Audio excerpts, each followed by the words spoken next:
Today on the Transplant Helper, we're going to be attempting to answer a viewer's question, which was basically, is it possible for me to catch pneumonia from my pet? But the way I want to answer that question is really by broadening things out a little bit and changing it up a bit to really ask the question more generally, is it possible to catch anything from my pet? You know, flus, colds, viruses, other diseases, that sort of thing. Can I catch those types of things from my pet? Well, in general, the answer is basically yes and no. And we're going to discuss the no's first. As far as real common colds, flus, viruses, stomach bugs, that sort of thing, in general, no, we're not going to get that. However, there are certain bugs, certain parasites, certain things floating around sometimes that our pet can get that we also can get, and they can also be transferred one to another. But for the most part, and in most cases, you're not going to catch anything directly from your dog, from your cat, from your whatever, that you wouldn't catch from anybody else. More than likely, as a matter of fact, most things are not actually transmittable from human back and forth to your pet. Now, that doesn't really stand for exotic pets and birds and such. I'm talking about dogs and cats, okay? So just clarify that in the onset. Now, things that our pets are often susceptible to, things like the parvovirus, like distemper,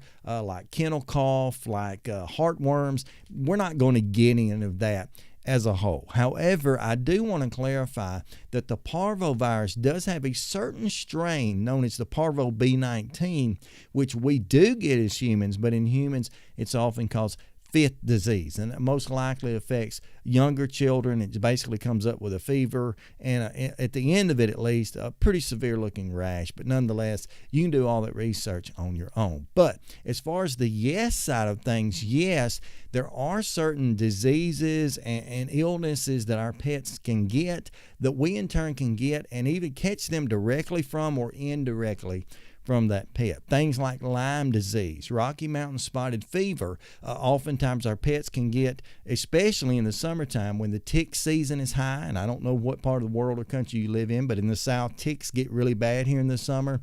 We can catch the same things that they do from those ticks. Now, not that we actually get that directly from our pet or from our dog in this case, but if our dog has a tick on it that has Lyme disease, and then that same tick gets on us with Lyme disease, then yeah, the dog brought it in the house, the dog brought it to us or whatever, and we're going to catch it. So it is possible that we can catch things such as that, and we need to be very cautious. Now, actually, things like lice, our pets can sometimes have lice, and they're basically the same lice that we get on a human.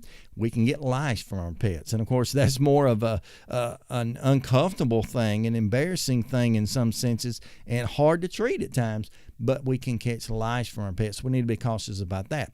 Manges. Now, the red mange that dogs get sometimes, we're not necessarily going to catch. But scabies mange, which is caused by a parasite, I think, very, very itchy to the skin. We can actually catch scabies mange directly from our dogs. And so we need to be very cautious. If there's any idea that our dog has somehow gotten into the mange, as we call it, that needs to be treated quickly because we can get it, and we have to be very careful. Now, you as a transplant patient especially are extremely susceptible to things like salmonella. Now, we know of salmonella.